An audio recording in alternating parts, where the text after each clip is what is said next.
호세아 2장 14절에서 23절까지 말씀을 교독합니다. 그러므로 보라, 내가 그를 타일러 거친 들로 데리고 가서 말로 위로하고 거기서 비로소 그의 포도원을 그에게 주고 악을 골짜기로 소망의 문을 삼아 주리니 그가 거기서 응대하기를 어렸을 때와 애굽 땅에서 올라오던 날과 같이 하리라. 여호와께서 이르시되 그날에 내가 나를 내 남편이라 일컫고 다시는 내 바알이라 일컫지 아니하리라. 내가 바알들의 이름을 그의 입에서 제거하여 다시는 그의 이름을 기억하여 부르는 일이 없게 하리라. 그날에는 내가 그들을 위하여 들짐승과 공중의 새와 땅의 곤충과 더불어 언약을 맺으며 또 이 땅에서 활과 칼을 꺾어 전쟁을 없이 하고 그들로 평안히 눕게 하리라. 내가 내게 장가들어 영원히 살되 공의와 정의와 은총과 긍휼히 여김으로 내게 장가들며 진실함으로 내게 장가들리니 내가 여호와를 알리라. 여호와께서 이르시되 그날에 내가 응답하리라. 나는 하늘에 응답하고 하늘은 땅에 응답하고 땅은 곡식과 포도주와 기름에 응답하고 또 이것들은 이스라엘에 응답하리라. 내가 나를 위하여 그를 이 땅에 심고 긍휼히 여김을 받지 못하였던 자를 긍휼히 여기며 내 백성 아니었던 자에게 향하여 이르기를 너는 내 백성이라 하리니 그들은 이르기를 주는 내 하나님이시라 하리라 하시니라. 아멘. 할렐루야. 하나님의 크신 은혜와 평강이 오늘도 변함없이 여러분 가운데 가득 넘치기를 주님의 이름으로 축원합니다.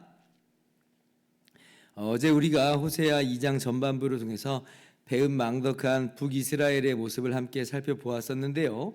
그런데 오늘 14절 이하에는 다시 한번 너무나도 급작스럽게 하나님의 회복의 말씀을 우리가 발견하게 됩니다. 14절 봅시다. 그러므로 보라, 내가 그를 타일러 거친 들로 데리고 가서 말로 위로하고. 너무 의아하죠.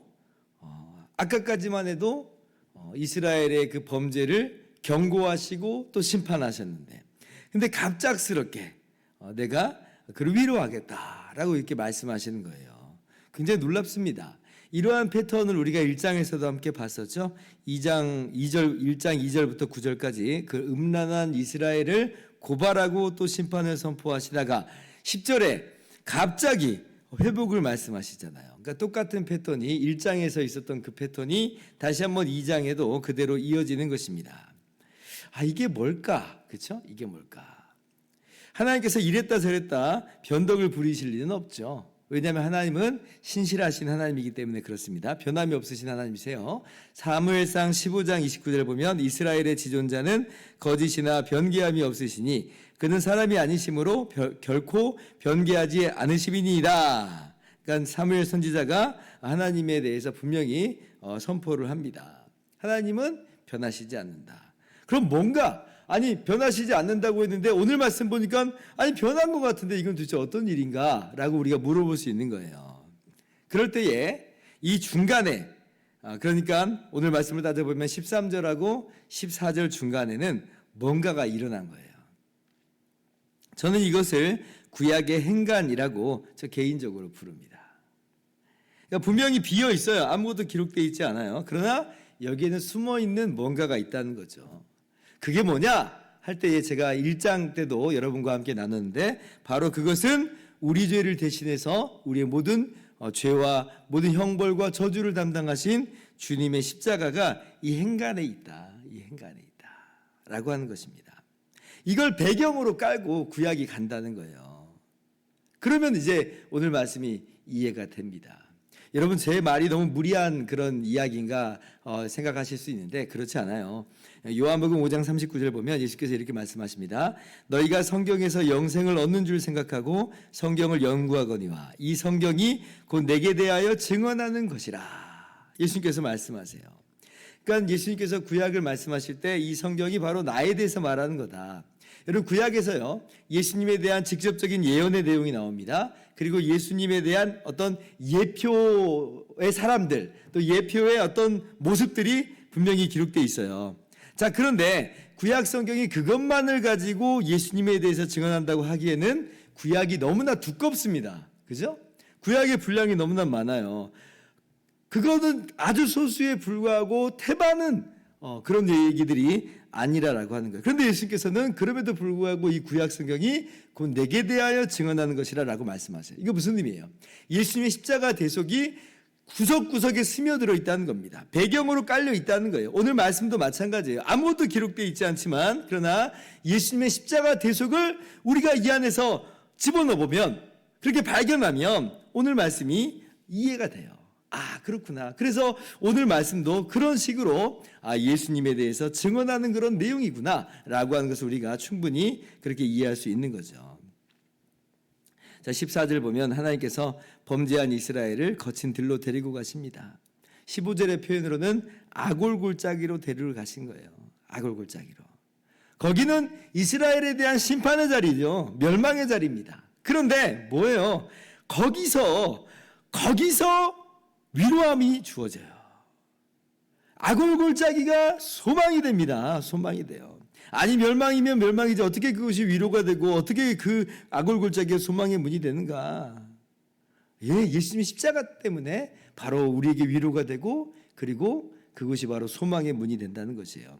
여러분 이 말씀을 이스라엘이 한번 멸망했으니까 이제 됐어. 내가 다시 한번 기회를 주겠어. 여러분 이런 식으로 이해를 해서는 안 돼요. 자, 왜 그러냐면 그런 식으로 해서 안 된다라고 하는 게 구약 역사의 증언이에요. 특별히 사사기에서 너무나 우리가 잘 알고 있죠. 이스라엘이 범죄해서요. 그래서 이방 민족의 압제를 경험하게 합니다. 근데 그때 너무나 힘들어서 고통 가운데 하나님께 부르짖잖아요. 그러면 하나님께서 그때 구원자를 보내셔서 그들을 다시 건져내세요. 어떻게 보면 다시 한번 기회를 주시는 거예요. 그죠?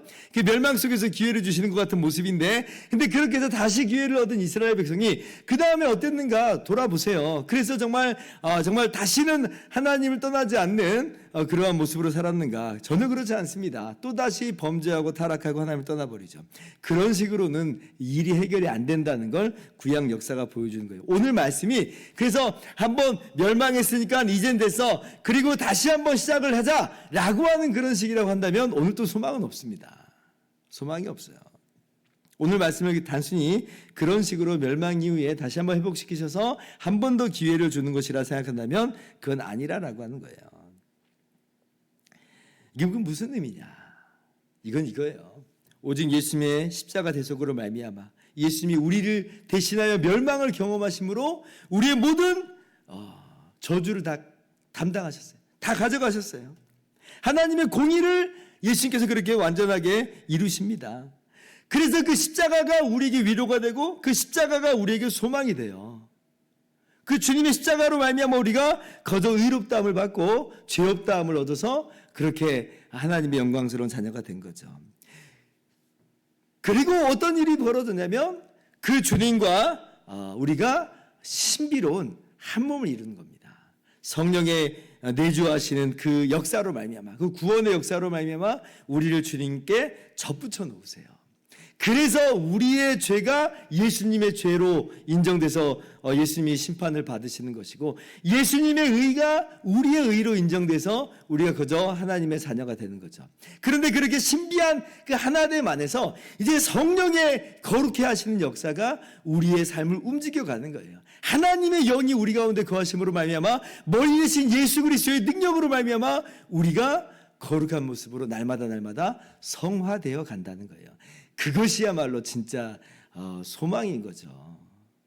단순히 기회를 한번 더 준다고 해서 그게 소망이 되는 것은 아니라는 거예요. 주님과 신비한 한 몸을 이루는 것이야말로 그렇게 해서 우리의 모든 저주를 예수님이 다 담당하시는 것이야말로 그렇게 예수님의 거룩한 성령이 우리 가운데 우리를 날마다 변화시키시는 것이야말로 그것이 진정한 소망이다.